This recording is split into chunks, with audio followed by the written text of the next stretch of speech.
I think astrophotography is one of the most frustrating hobbies, and if something can go wrong, it will go wrong. You're trying to discover the final image that's hidden in the raw files.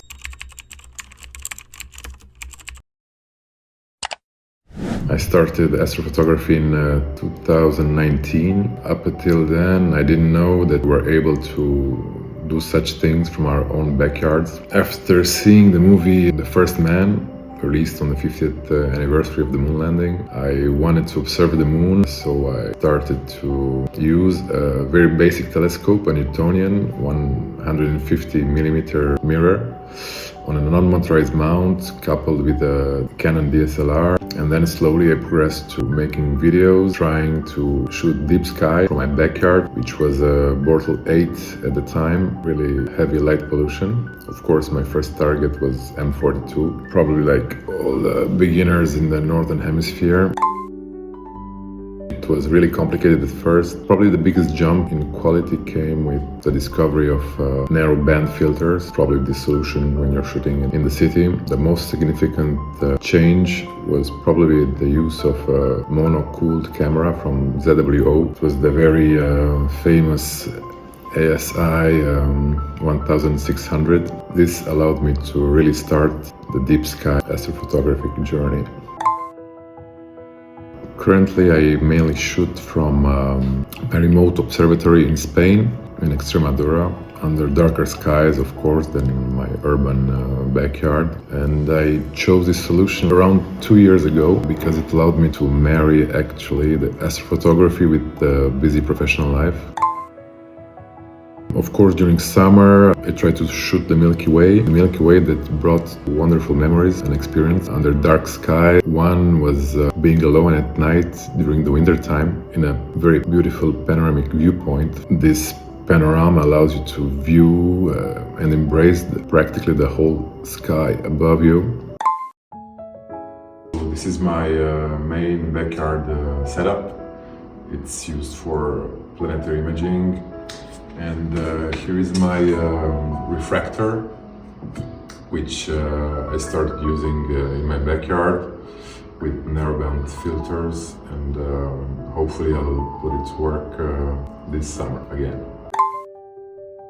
One project that I really love is, of course, my image of the running chicken nebula.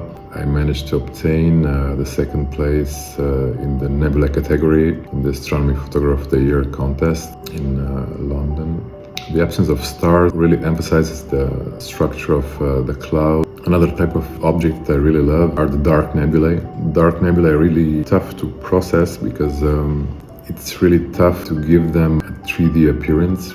I really enjoy shooting this part of the sky.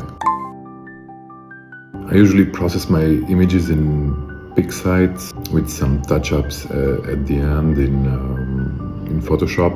Usually the first time, it's probably the best time.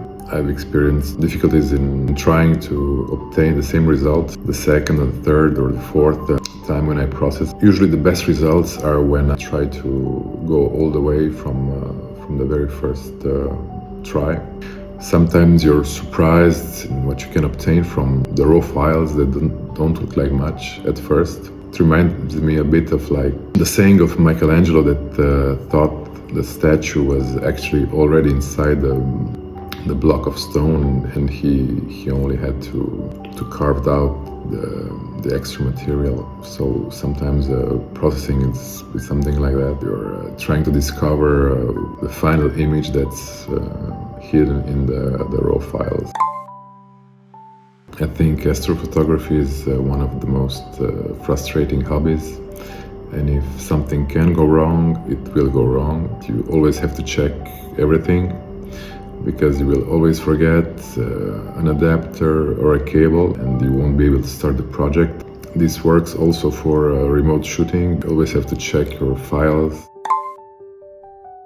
So my future projects will probably include a new mount, maybe something bigger, a bigger mirror, a bigger field for my projects. Maybe I'll try to make a trip to Spain to see and shoot the solar eclipse this year, which would be a first. I hope I'll be able to present you some new exciting projects and images this year.